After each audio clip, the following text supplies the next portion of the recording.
Hello guys, welcome back to my channel and you are most welcome again. And today we are going to study about a new topic, and the topic is critical solution and temperature. Means critical solution temperature. This topic is the part of the physical pharmaceutics first of the B Pharm semester third. Okay? So let's start the topic. Critical solution temperature. It is the temperature at which coexisting liquids are completely miscible with each other and results in the formation of one phase liquid system. Means ये एक ऐसा temperature है जिस पर जितने भी liquids होते हैं सर वो कम्प्लीटली मिक्स होकर एक सिस्टम बना लेते हैं या फिर एक फेज लिक्विड सिस्टम को बना लेते हैं. ठीक है. Now so it is also called critical solution temperature. इसीलिए इसको क्रिटिकल सॉल्यूशन टेम्परेचर भी कहा जाता है क्योंकि ये एक ऐसा टेम्परेचर है जिस पर जितने भी लिक्विड मॉलिक्यूल्स होते हैं वो मिलकर वन फेज लिक्विड सिस्टम को बना लेते हैं. ठीक है.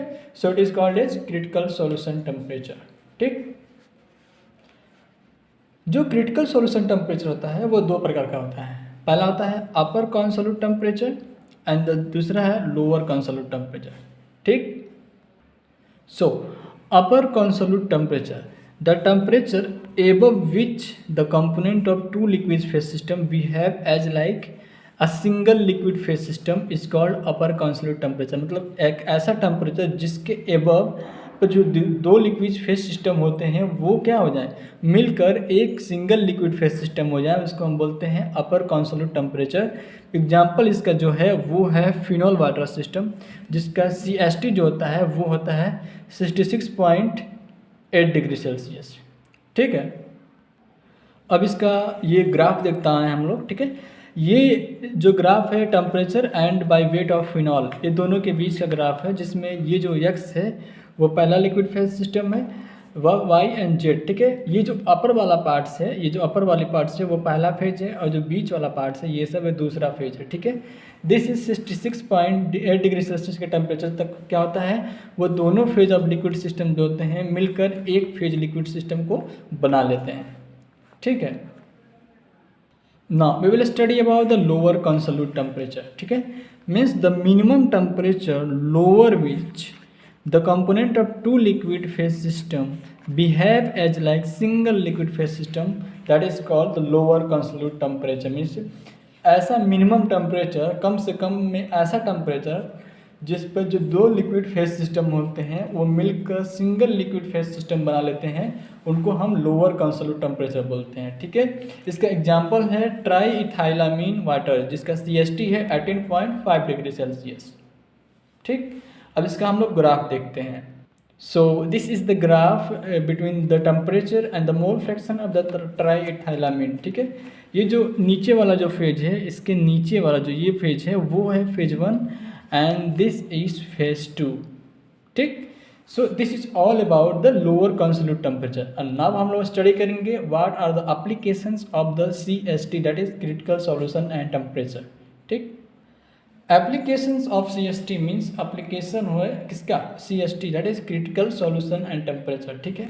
एप्लीकेशन में इसका 4 एप्लीकेशन हम लोग पढ़ेंगे जिसमें पहला है tie line represented in the phenol water system by model curve जिसको बोलते हैं. जो फिनॉल वाटर सिस्टम का जो कर्व है उसको हम बाई मॉडल कर्व बोलते हैं. ठीक है. So tie line represented in the phenol water system by model curve helps to find composition of weight of two phase. Means जो दो फेज हैं उनके बीच का जो कंपोजिशन है वो कैसे होता है मीन्स कंपोजिशन क्या है उसके बारे में ये मीन्स टू फाइंड आउट करने में ये मदद करता है. ठीक है. दूसरा है जो टाई लाइन होता है helps to find concentration at which both phase exist as a single phase. Means जो टाई लाइन मीन्स एक ऐसा टेम्परेचर का पॉइंट जिस पे जो दो लिक्विड फेज सिस्टम थे वो मिलकर सिंगल लिक्विड फेज सिस्टम बना लिए. ठीक है.